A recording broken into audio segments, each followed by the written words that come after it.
Welcome, everybody, to the Author's Porch, where every good conversation happens. We are blessed tonight to have LoLo Paige with us tonight. How are you doing, Lolo? Just great. How are you? Doing fantastic. If you guys do not know, we are all visiting Alaska tonight. That is where Lolo is at. And Yay. we're bringing Lolo into Texas and all the other places around the world where our viewers are out there watching. So I'm quite excited to have you here tonight. I am really excited to talk to you about your book because I have read your book. I finished it, I think last week I finished your book, and I was like, I know there's questions I can't ask for the simple fact is we don't want any spoiler alerts, right? But there's things that I'm gonna have to ask and see which questions I can get out of you. But before we do that, let's give Lolo an introduction here. So you were a wildland firefighter for many years, correct? Yes. How many years did you do that? Actually, it wasn't a long span of time. It was about 6 to 7 years that when I first started with the Forest Service and then came up here to Alaska. I came up from Montana to Alaska and then switched over to the Bureau of Land Management and finished there. And then from there, I got into other career paths. Yeah, but for firefighters, 6 to 7 years is actually a long span with such a hefty career field, dangerous. I could only imagine. Um, so you went from being a wildland firefighter to an author. And what made you switch? Well, I actually spent a lifetime of work after the firefighting. I worked in a lot of different areas for the Department of the Interior, and I stuck with them for a good 38 years. So I did everything from regulating the Trans-Alaska Pipeline right away for them. I worked on mining recordation. I traveled around the state of Alaska doing native allotments, all Wow. kinds of things. So yeah, and it was after I retired from the day job that I took up writing. Yeah. And did you always dream about being a writer? Yeah, pretty much since I was in the 6th grade. You know, it's those words you hear, the magic words you hear when someone says to you, someday you're going to be a writer, you know. And when you're a little kid and you hone in on that and then you like doing it, you know, you have to really like it. And it just kind of sat in the back of my brain. And I filled around with it my adult working life, but I didn't, I wrote all day on a computer at work. I did technical writing, legal writing, writing environmental impact statements and things like that.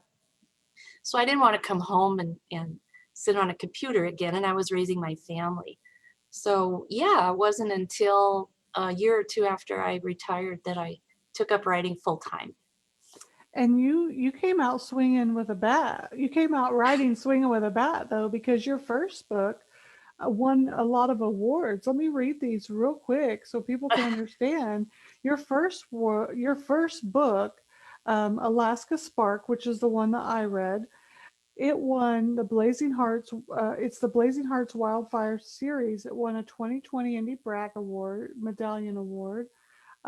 True life. It's your true life story inspired. Um, sorry, my words are all over the place tonight. It's inspired by your true life, and it won a 2016 Alaska Press Club Award. It was it finaled in two RWA chapter contests and was featured in Publishers Weekly Book Life magazine.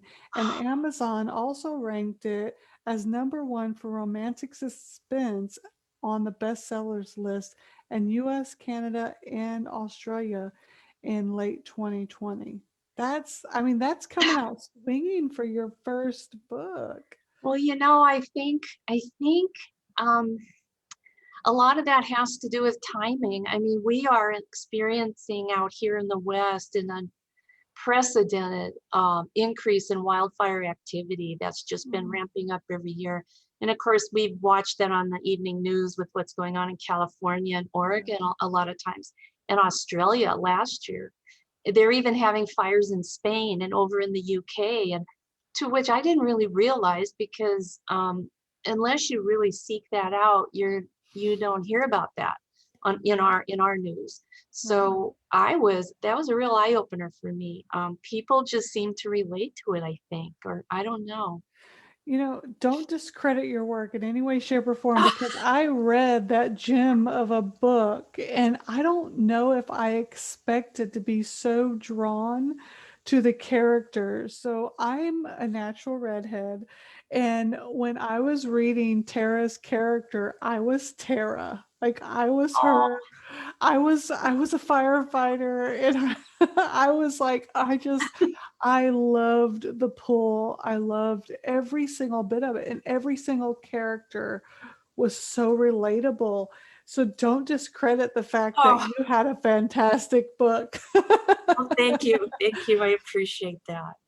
So my question is, now I know you can't tell me how much of it was real life story because some of it would give away some of the ending of the story, but when you were pulling from real life, when you were pulling from your real life story, did you know that you would get such a response?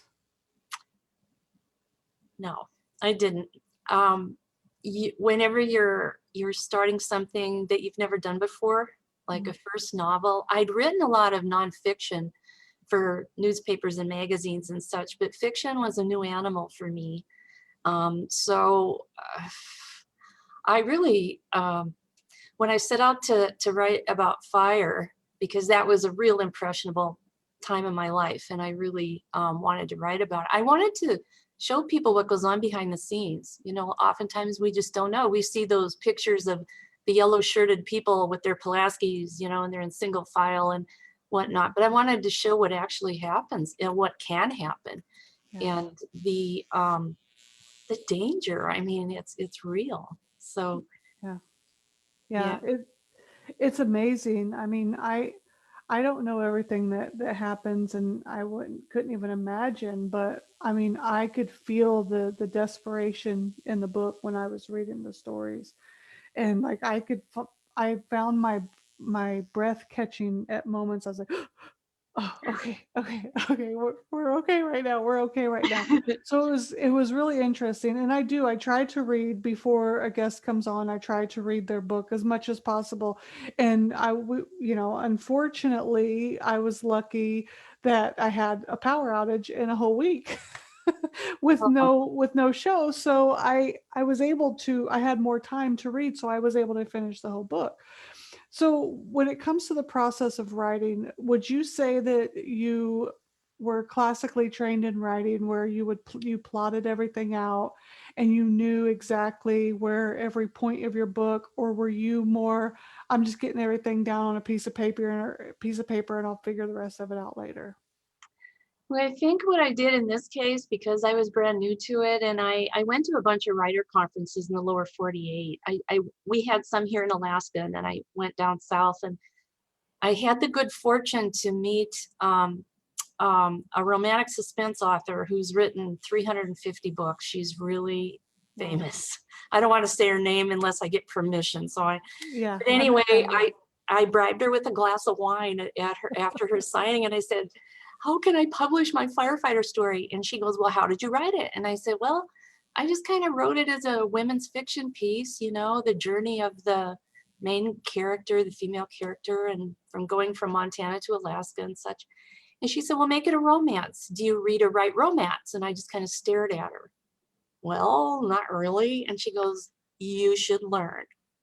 And she said, "Go home to Alaska and join your Romance Writers of America, get involved with your chapter, and start educating yourself if you really want to do this." So I did. I mean, I did.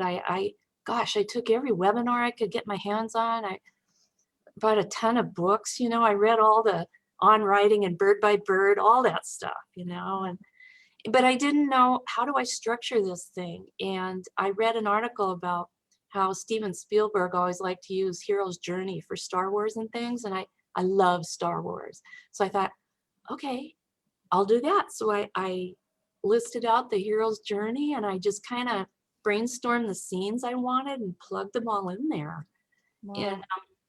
I'm a person that has to have an outline. I'm not a pantser at all. I can't just because I rabbit trail too much and then I get lost. So as long as I lay out my structure, I'm good. And then the thing just writes itself, Mhm. when you list your scenes. And I have a lot of acting background behind me and I've worked in film and on stage. So I think in terms of movie scenes when I'm writing, and I can see the whole thing playing out. So I just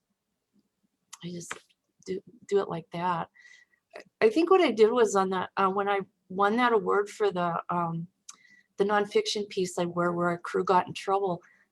One of the judges said, "Why don't you write a novel and then make that the climax, the black moment kind of thing?" Mhm. So that's what I did. I wrote it and then I reverse engineered backwards. Like I wrote, Okay. yeah.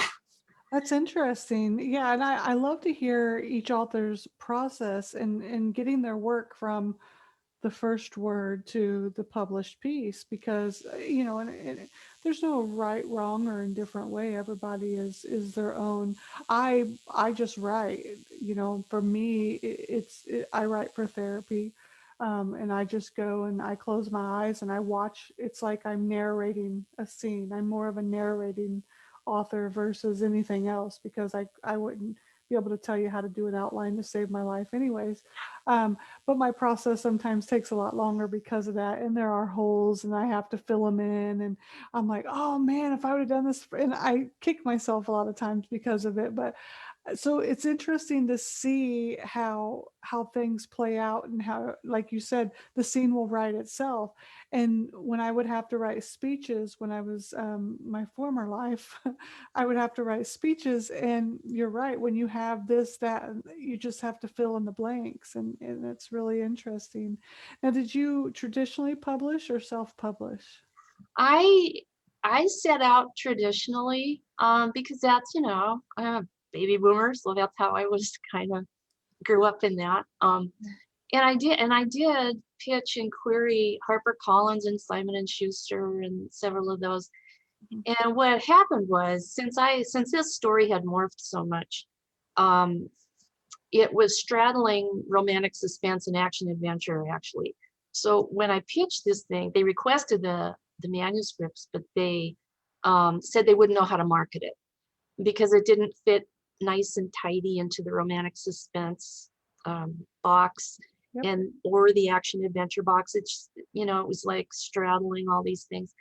So they wanted me to revise and resubmit, and I did try to do that. But what happened was I lost the story and I lost my voice and I lost all that. Mhm. So, and then a friend of mine up here in Alaska, another author, got a hold of me because I had asked if, hey, Craig, can you read my synopsis to this book before I send it off to Trad? And he goes, sure. So he did. And then afterwards he goes, what are you doing? He goes, come over to the indie side, come over to the light side of the force, do Yeah. this yourself, take control. Yeah. So anyway, he talked me into going to 20 Books Vegas. So I did. And I met my tribe down there. And, Mhm. it just, I learned from all those people. And the writing community is such a generous community. I was knocked back by that. I mean, I appreciate all the people that are willing to impart their knowledge and experiences of what they've gone through. So that's basically what I did. And I came home armed with that knowledge. And I just, you make your list, your pre-launch list and your launch and your post-launch. And I just kind of followed that. And I've really enjoyed the indie aspect because of the control. I had the cover I wanted and the blurb I wanted and all of that. Yeah, I agree with you. The writing community, I was extremely surprised. Like you, I was in the seventh grade when I'm very young when my one of my teachers was like, "This is a really good story. You should be a writer someday." And it wasn't until my 40th birthday that I said, I went out and I published my first book. It's atrocious. It is the ugliest. It was my first children's book, and I illustrated it myself, and I can't draw to save my life. But it was mine, and I did it, and I was so proud of myself because I followed a dream. And for me, it was more the process than anything. And just learning so much from people within the writing community, because I was scared to ask questions at first. I was scared to even let anyone know I was going to write a book, because in the business world as a whole, when you go into different segments of the business world, people are, how can it make them go higher? But in the writing community, it's how can we all get the best story out, because people are more concerned with getting a good book out than anything. So I too do the indie side of it. I love traditional publishing, don't get me wrong. I mean, I Yeah. have my favorite authors in the traditional publishing world. And for those who will fit in those boxes, I commend them. But if it doesn't work out, the indie side is an amazing conglomeration of these fantastic people who work together to create magic, really. I think I've made more friends, author friends, than I ever would have as a traditional author. I mean, I don't know, maybe not, but I'll tell you, I've joined so many Facebook community groups in the romance, there's in Inkers, Tori, Alessandra Yeah. Tori's group, Level Up Romance Writers, the RWA sites, and oh man, I just have a blast with those people. And some of them are so funny and they're so witty and they're so generous. They'll tell you, and I'll say, oh, can I run by my blurb and everything? They'll tell you if it sucks, Yeah. and they'll tell you what to change. And some people will even offer to rewrite it for you. And Yeah. all they want in exchange is, oh, just help me promote. And you're like, okay. Yeah. Yeah. I think that since I've been writing, I have more writing friends than I've ever had any other type of friends, and they all reside in my computer. Yeah, I know, especially after this last year. And that's okay, because yeah, exactly. Because I can't go to conferences, you can't go to events or classes or anything. You're stuck inside. But I think it's fantastic that we have this opportunity to connect through these Oh, opportunities. So yes. so let me ask you this. Book number 2, Alaska Inferno. Am I saying it correct? Um, Now, I looked at the cover, and it does not look like a continuation of the first story, because the people were different. Right. Okay. I use different couples for each one, but they're all tied into the Aurora Crew. Okay. Because I Yeah. was like, I love, Step because backwards. no, it's not. It's not backwards at all. Okay. Okay. Yeah, because they looked a little bit younger, and I was like, oh my goodness, a whole new couple. But you said they're tied into the Aurora Crew, so I'm okay with that. So can you tell the audience who the Aurora Crew is? Sure. Um, the Aurora Crew is a crew that works for the Alaska Fire Service, Bureau of Land Management, Alaska Fire Service. Not in real life, this is fictional life.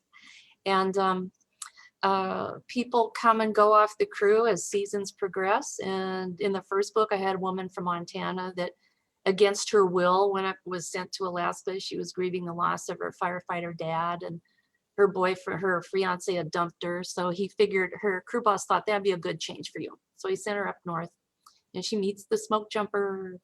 And of course, they have their relationship. And also on that crew, was her crew boss, Tara's crew boss, John Silva, who had crushed on her initially, and he had to Mm. compete with Ryan for her.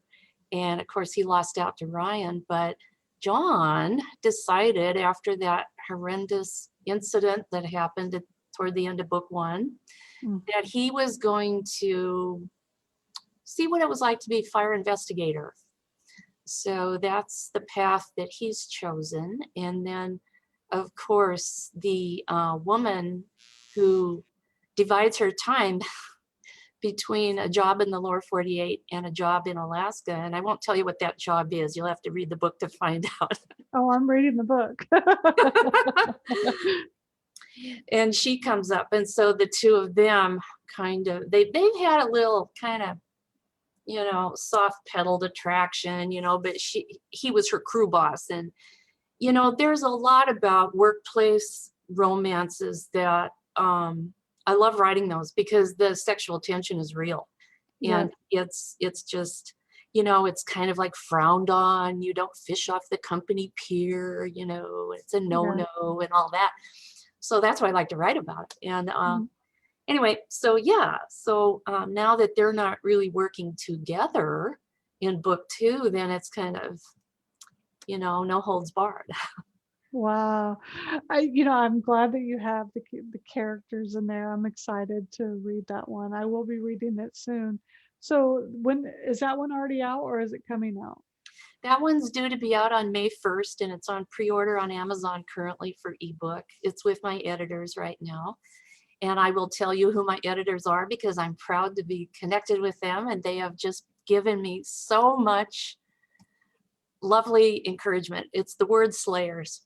I love the name of their company. You know, I'm like the Word Slayers. I love that The word because I'm an, slayers. you know, I'm an overwriter. I always write too many words, and I just could picture them going in and slaying my words left and right. That's Kill my awesome. darlings. Well, thank you to the word slayers because the first book was amazing. So I know this next one's going to be just as good. And what after this second book, are you going to continue to write wildfire romances? Or are you going to kind of hit something else? I have two things going on. I have the third book in the series, Alaska Blaze, and that Mhm. one is going to be um, north of Anchorage. Several years ago, we had really bad fire up there, and that piqued my interest because it hurt a lot of the dog mushing community and the sled dog community. So I thought, I'm going to explore that a little bit in book 3. So that's kind of what I'm thinking of doing for that. I'm also starting another series in another subgenre. The Romance Writers of America call it the seasoned, age to perfection, seasoned romance. It's kind of a developing subgenre where, with older characters. Um, I think they're defining characters in like in their upper 30s, 40s, 50s on up. And so I wrote a book. Um, I think it's going to be called the Wanderlust series, but I'm not sure. That could change. And that one I'm going to be launching sometime this summer, hopefully. And that'll be the first one of its series. It's kind of like a love boat, only it's, you know, on different Oh, tours and different trips, and it's different couples again. But yeah. again, yeah, it's kind of a baby boomer audience. Yeah, I like that. I mean, you know what? And I watched Love Boat. I actually watched Love Boat. So I relate to those people. Those are my people. I get you. I totally get Gopher. that. When I was Well, young, I had a crush on Gopher. yeah.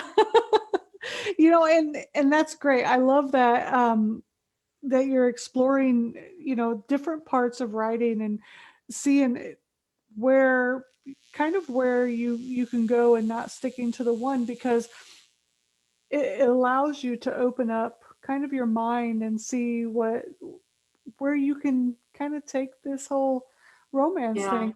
And you said that you may change the name, and I do that often. I pick the first name that comes to my mind, and then as I'm writing, it kind of develops into its own name that sticks. But I always have the preliminary name. I have a folder. I name it right.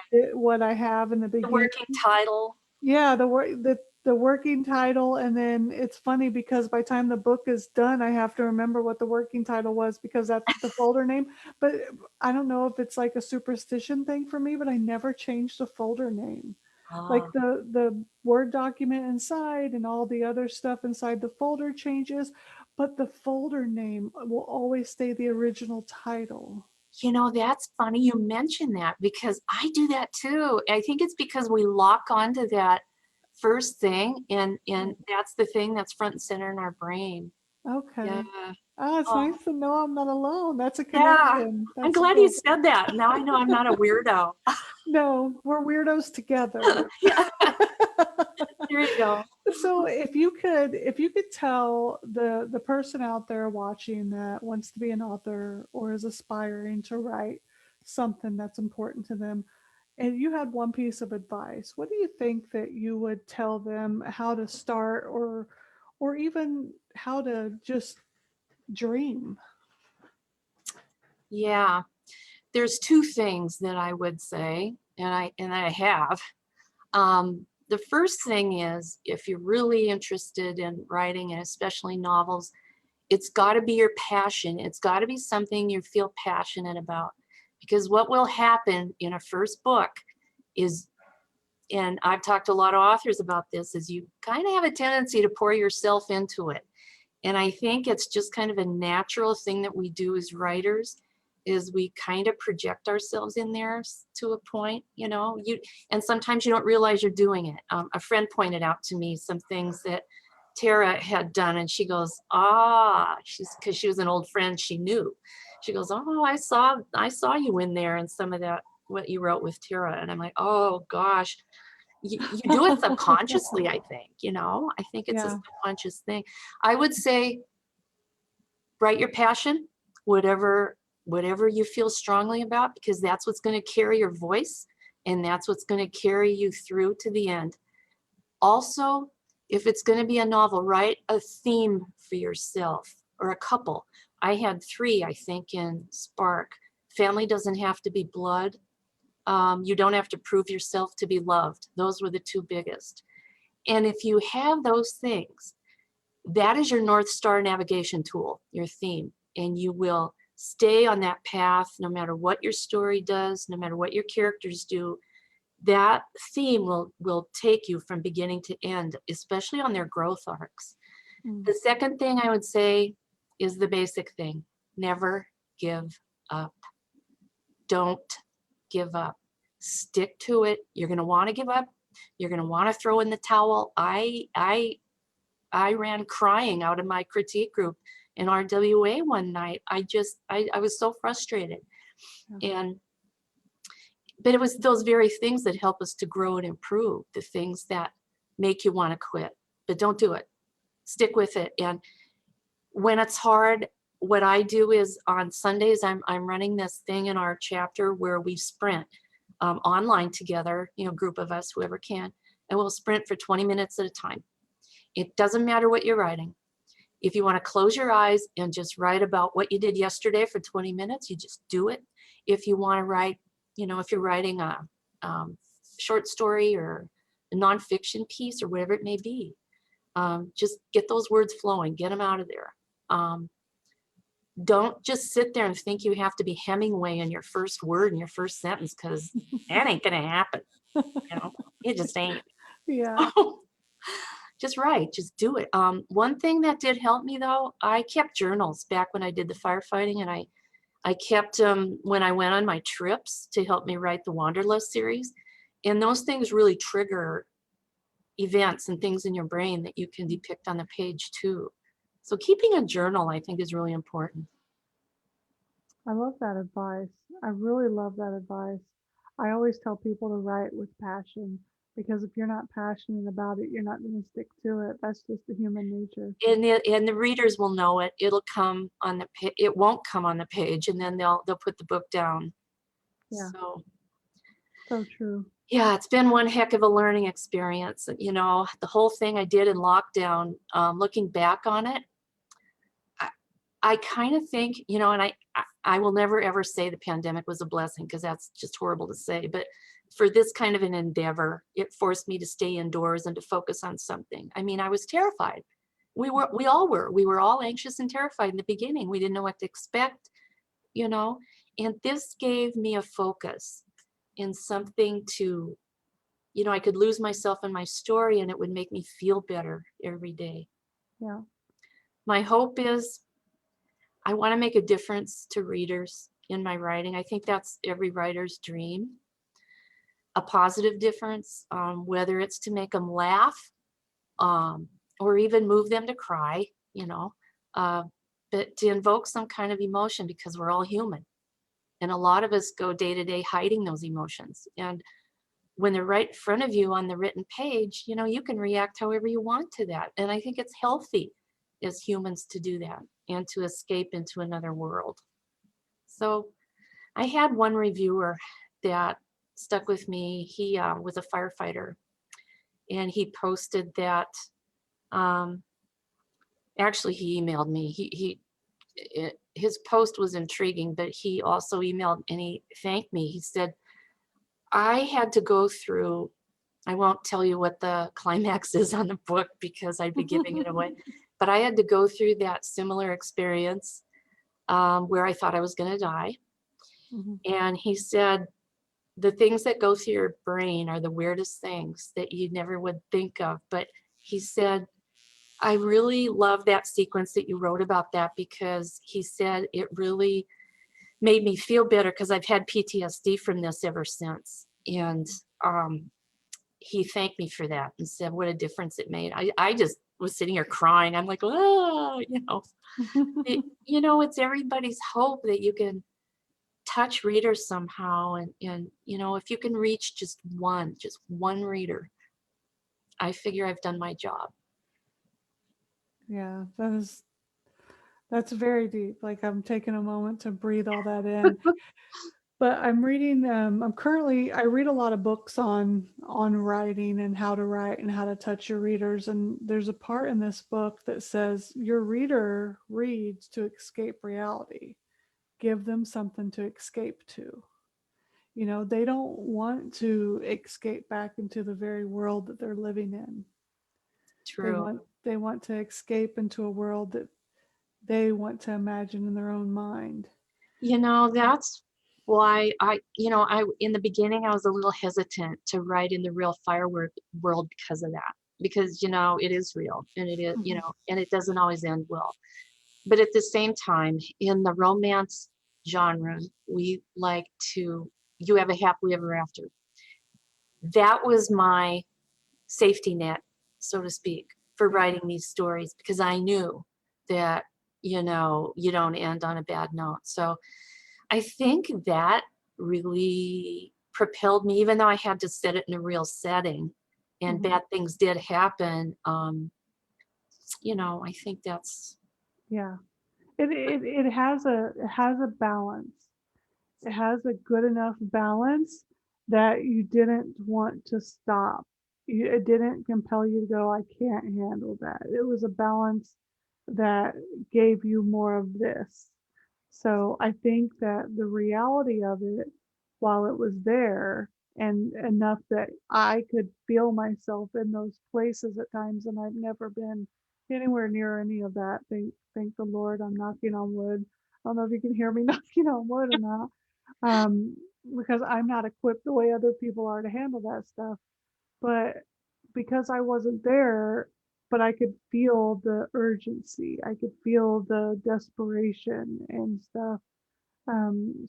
But it was the other stuff that I could not put it down because I had to find out about the other stuff. So yeah, yeah, you need an escapism, but it needs to, at the same time, it needs to have enough realism so that you're not thinking that it's junk, for lack of better words. yeah, not credible. Yeah. Yeah, yeah, for I sure. had a smoke jumper up in Fairbanks who's retired, and I ran all my fire scenes through him. And he helped me a lot. He goes, oh, he goes, you got a few things wrong, but that's okay. We can correct it. So he helped me with the jargon. He helped me with how they train, with what goes through their minds, you know, the whole thing. And I asked him, what were the songs and things that you listened to? Now he was doing this back in the 80s and 90s, so the songs are dated. I go, what were you what did you like to listen to? And he goes, Van Halen, Jump. And I'm like, oh my God, Jump out of an airplane, right? Yeah. So a friend of mine over in Ireland, a fellow authoress, she's awesome. She writes romance. She said, you need to get a novel playlist. And I go, what's that? And she goes, just put a bunch of songs together that follow your storyline and that people would like to listen to maybe. after they read the book. So I did. And the legal way you do it is you have to do it on iTunes or Spotify, and you can set up a playlist on there legally, without infringing copyright Right. or anything, and then post it in your book. And then people can click on that and go straight to Spotify and listen to the song. So I put Jump in there, and anything with fire in it, people all Like over the that Australia. song in my head right now. Like I'm gonna go to sleep singing jump, jump. Yeah. And and then my friends in Ireland and Australia, they're sending me all these fire songs, right? Like I fell into a burning ring of fire, all Yeah, this stuff. And yeah. oh gosh, I'll tell you, it's been a trip. It's just it's it's That's too much so fun. I cool. feel guilty for having so much fun. Oh, you know what? I tell people that all the time. This cannot be something that pays you because it's too much fun. No.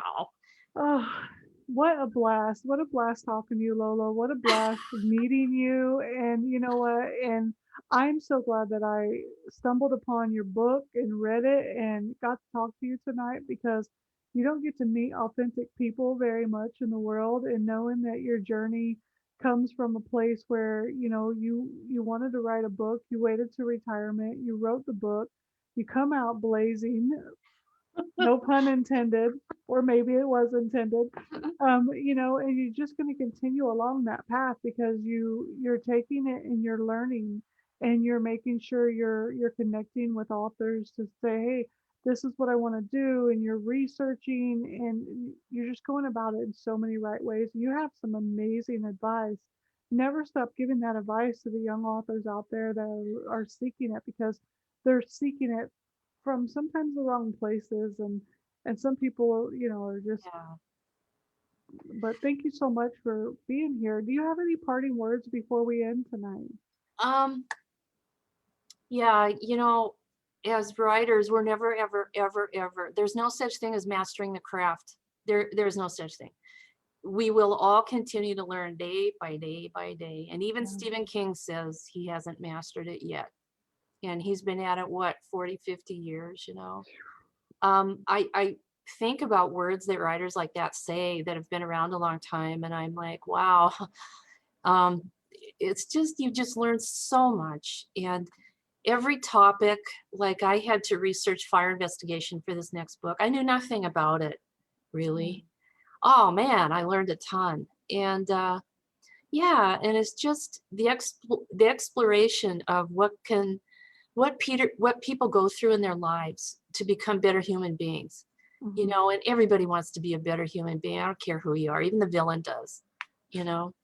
And I love that exploration of the human condition and the Hmm. love. The love is what you take with you in the end. They say that in a dozen movies we watch, and in all the romances I've read, and it's true. It is. Love is what you take with you. And Yeah. so I never set out to write romance. I thought I would be a thriller writer, a crime thriller. I thought I'd be like my friend Mark Cameron here in Eagle River. He writes the Tom Clancy books, and he's kind of been helping me along the way. And I thought, oh man, I want to write that stuff. But I love, once I got into the romance, gosh, I love that. I just love the love. Yeah. Love wins in the end every single time. It's just it makes you feel better when you're writing it as well. And it Yeah. also, during a thing that's happened on our planet this last year, I think giving people hope is huge. It's huge. And people have to have the hope. And I pray I'm giving that to them in my books. Redemption, forgiveness, forgiveness of self, forgiveness of others. I write about that a lot. And it's a big theme in my baby boomer romance books too. You know, just all that stuff. Mm, I love that. Guys, make sure that you go out and pre-order Lolo's book. You can get all of her links here on the show notes. You can also visit any of her pages and go like her pages, follow her pages. Anytime you do a new release, Lolo, make sure you tag the author's porch, send it to us in the inbox on an email. We'll make sure we're pushing it out to our channels. You're now a part of the author's porch family, and we're so blessed that we were able to talk Oh, to you tonight. Thank I you. had a blast. I learned a lot tonight, and I'm glad that we are now connected in this writing world because you have an amazing gift, and I am excited for this new book as well. And your series, the Wonderlust series, whatever it may end up being called. Whatever it's called. Yeah. Yeah. And you know what? And I hope you have a wonderful time. You're still daytime in Alaska, right? Yes, yes, and it's a beautiful sunny day, although it's colder than anything, but yes. Well, you have a wonderful day in Alaska. My night is ending. I am going to go to sleep. Okay, yeah, our sun's high in the sky, so our Oh, daylight's coming back. oh, bless. Well, we will see you later. And everybody, we'll see you next week on the Author's Porch where we have another conversation with another fantastic author. Lolo, it was great. Have a good Oh, night. thank you so Bye. much, CJ. Thank you so much. Bye-bye.